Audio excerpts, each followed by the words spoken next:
Hi, guys. I wanted to welcome you to the webinar. My name's David. I'm the founder of Wedding Venue Marketing. This is a pre-recorded webinar. I'm going to dive into the system that I installed at my family's venue, Deer Park Villa, that took us to 135 weddings per year, that ranks us in the top 5% of venues in the nation. I tried to speed it up as much as possible to be respectful of your time.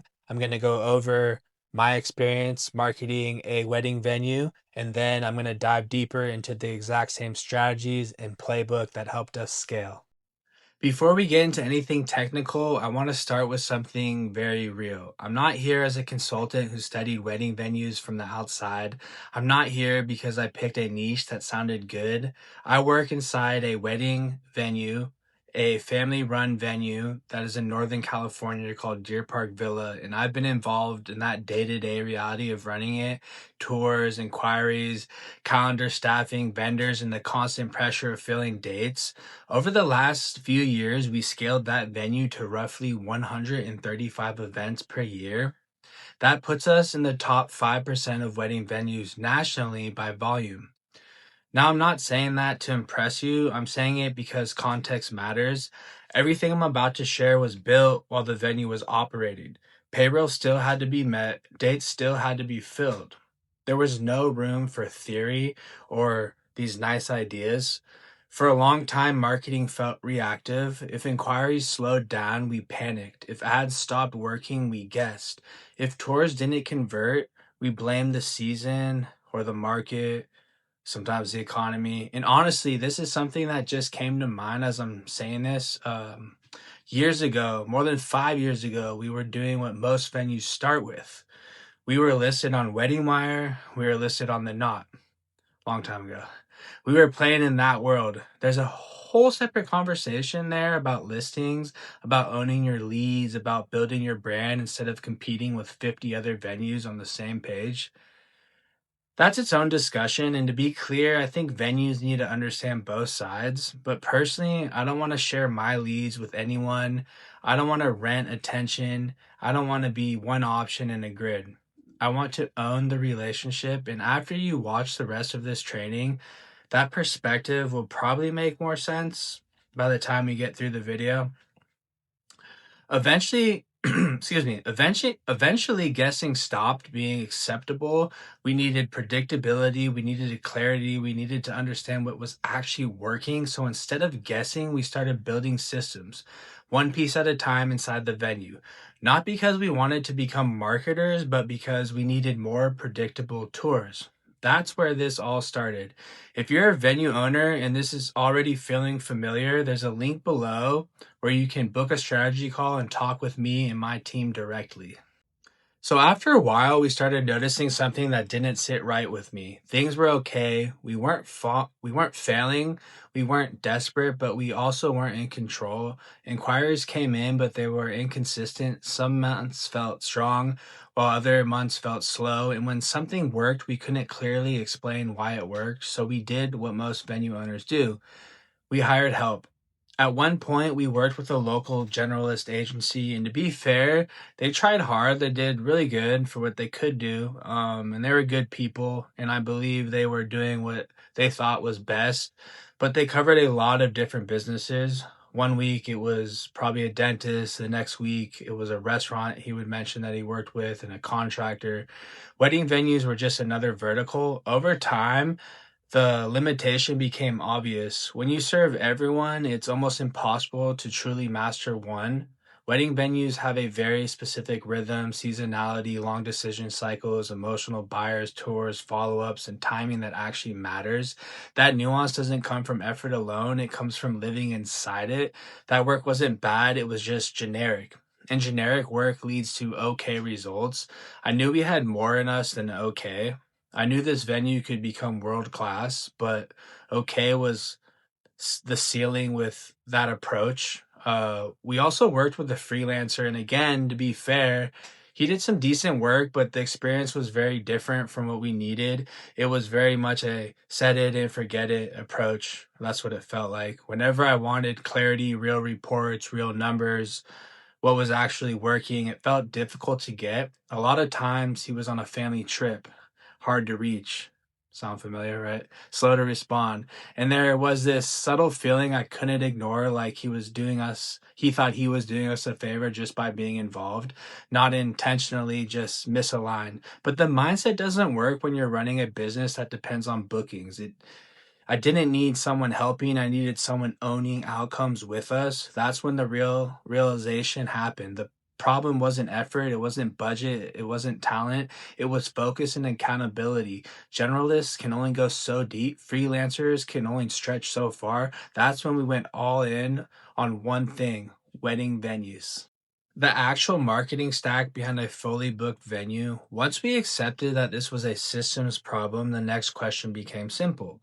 What actually needs to be in place for a wedding venue to create predictable demand? Not tactics, not trends, not random posts, a stack. And when I say marketing stack, I don't mean complicated software for the sake of it. I mean a connected system where every piece has a job and everything talks to each other. Because here's what we realized: if we don't design the system intentionally, it designs itself, and usually poorly. At a high level, the stack we built does four things: it attracts the right people, it tracks their behavior, it follows up intelligently, and it measures what actually turns into tours and bookings. Most venues have pieces of this, but they are disconnected. They might be running ads, but they don't know who's clicking. They have a website, but it's trying to do too many things at once and makes the user experience confusing. They get inquiries, but follow up is inconsistent. They're spending money, but they can't trace it back to revenue. That's not a marketing failure, that's a infrastructure gap. Traffic. The first layer of the stack is traffic. This is where Meta and Google come in. Not boosted posts, not set it and forget it ads, intentional traffic designed to bring the right people into your world, to your venue. People who are actually planning, actually researching, actually capable of booking. Traffic without intent just burns money. Tracking. The second layer is tracking, and this is where most venues fall apart. If Meta and Google can't see what's happening on your website, you are flying blind. You don't know who's visiting, what they care about, where they drop off, who to follow up with. Tracking isn't about being technical, it's about creating visibility. If you can't see the path, you can't improve it. And conversion, this is the third layer we're going to talk about. This is where landing pages matter.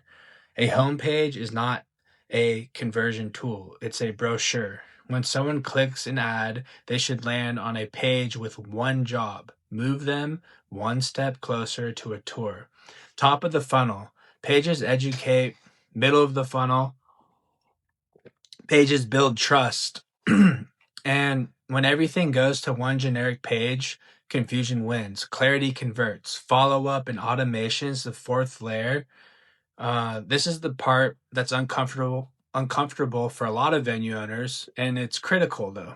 Speed matters, consistency matters, tone. Most lost tours aren't lost because the venue wasn't beautiful. They're lost because the follow-ups were slow, inconsistent, or non-existent at all, right? And so the human touch falls off. And comes down to measurement, and finally the last layer is measurement. Not vanity metrics, not likes, not impressions, real metrics: inquiries, tours, bookings, revenue. Once this stack is in place, marketing stops feeling emotional. You stop guessing, you stop panicking, you stop chasing shiny objects, you start managing, and that's when growth becomes predictable. Showing up once isn't enough. Let me explain this in a way that actually makes sense, because a lot of this gets overcomplicated. Think about your phone in your hand. That phone is an arena. Every app, every brand, every business is fighting for attention inside that one screen. Instagram, Facebook, Google, YouTube, search results, maps. Everyone is trying to show up there. The mistake most small businesses make, including wedding venues, is they show up once and hope it works. Professional marketing doesn't work that way. Professional marketing is about showing up, then showing up again, and then showing up one more time at the exact moments when someone is deciding. That's where Meta Pixels and Google Tag Manager come in. Not as tech buzzwords, but as the memory systems behind your marketing. Most people don't realize this, but when someone visits your website, nothing meaningful happens unless you tell the platform what just occurred. Meta doesn't know someone was interested. Google doesn't know they were researching. Instagram doesn't know they looked at your venue unless the tracking is installed correctly. The meta pixels in Google Tag Manager are what allow your website to talk back to the platforms. They say, this person visited. This person looked at the tour page. This person started an inquiry but didn't finish. This person is high intent. Without that, you are blind. With it, you build memory. Excuse me. Now, here's where this becomes real. You've probably experienced this yourself. You're scrolling Instagram, you see an ad, you don't click. Later that night, you open Instagram again, and there it is. The same brand, different message. Then the next day, you Google something, you Google something, and then suddenly that brand shows up again. You've probably said, why am I seeing this everywhere? That's not creepy. That's not luck. That's retargeting. That's what professional marketing looks like. For wedding venues, this matters more than almost any other industry. Couples don't book on the first touch. They research, they compare, they talk it over. They sit with it, they open their phone dozens of times a day. If you show up once and disappear, you lose. If you show up consistently across Instagram, Facebook, and Google, you stay and the decision set. And that's the difference between being considered and being forgotten. If this section is clicking and you're realizing you don't have this set up, there's a link below, or you can go to the website to book a strategy call and talk with me and my team, and we can help guide you through setting up the retargeting. Now we're going to talk about conversions and funnels. Once you understand tracking and retargeting, the next realization usually hits pretty fast. Even if the right people are clicking, even if ads are working, even if you're showing up everywhere, most venues are still sending all that traffic to one place, the homepage. And that's where things quietly break. Here's the hard truth. A homepage is not designed to convert, it's designed to explain. It's like a brochure. It tries to talk to couples, brides, grooms, parents. That's fine, but ads don't need a brochure. Ads need a decision path. So, what we learned the hard way is this: when someone clicks an ad, they are not asking, tell me everything. They're asking, is this for me? And what do I do next? If the page doesn't answer that clearly, they bounce, even if they like the venue. That was a big lesson for us that we went through. And traffic wasn't the issue, interest wasn't the issue, clarity was. That's when we stopped building websites and started building conversion pages. Pages with one job, not five, not 10, one. At a high level, the funnel looks like this. Top of the funnel pages are for awareness and education. Middle of the funnel pages are for trust and proof. And bottom of the funnel pages are for action. Most venues skip this entirely. They send everyone cold traffic, warm traffic, and hot traffic to the same page and hope it works. It doesn't. A top of the funnel page should do one thing: help someone say, this looks worth exploring. No pressure, no forms right away, just clarity and positioning. In the middle of a funnel builds in the middle of the funnel page builds confidence. It answers objections, it shows proof, it explains the process, it removes doubt.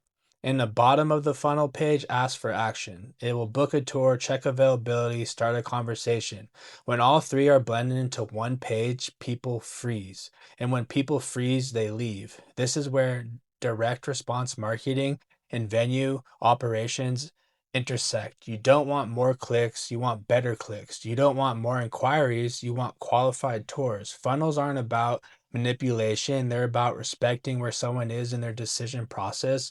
Once we stopped forcing everyone down the same path and started matching pages to intent, everything improved. Lower cost per inquiry, higher tour showing up rates, better quality conversions, less wasted spend.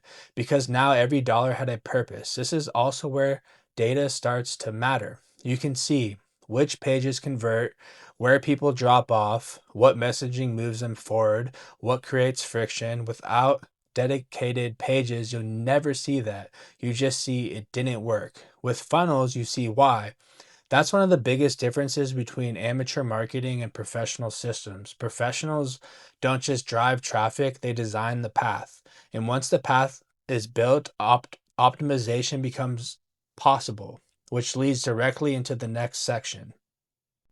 Why ads don't break, they drift. One of the most frustrating things for venue owners is when ads seem to just stop working.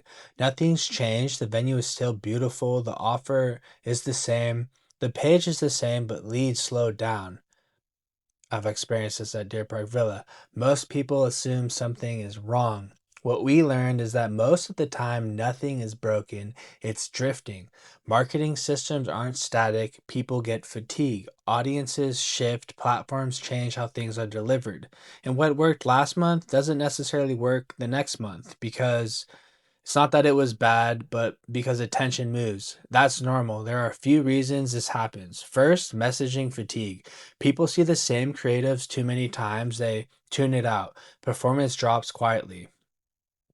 Second, audience shifts. Your ads might be reaching people at a different stage than before. Engagement patterns can change, intent can change. Third, creative needs refreshing. Even small changes like a headline or an image and a hook can reset performance. And then there's the part most people don't see. The platforms themselves change. Meta, Google, and the entire advertising ecosystem are evolving constantly. New requirements, new tracking rules, new delivery systems, new compliance layers. What we've seen is moments where platforms update impacted even the biggest audiences in the world. And if you weren't paying attention, performance dropped, sometimes overnight. We felt those changes too. The difference was having the systems and expertise in place to identify those issues quickly and adjust tracking, update campaigns, and recover in days instead of months. This is where the set it and forget it approach fails. Marketing isn't set it, it's not boost it or hope. It's monitor, adjust, improve. That doesn't mean panic. Don't do that. Optimization isn't about constantly reinventing things, it's about knowing what to watch for. Cost per inquiry, tour quality, drop off points, conversion rates, follow up performance. When you see these signals early, small changes keep systems healthy. When you don't see them, problems compound. This is also why experience matters. And if you don't understand how Meta, Google, and tracking and funnels interact, it's almost impossible to diagnose issues correctly. You end up changing the wrong thing or worse tuning everything turning everything off. Consistency doesn't come from luck, it comes from maintenance. Marketing that performs over time isn't magic, it's managed. And once you understand that, frustration turns into control.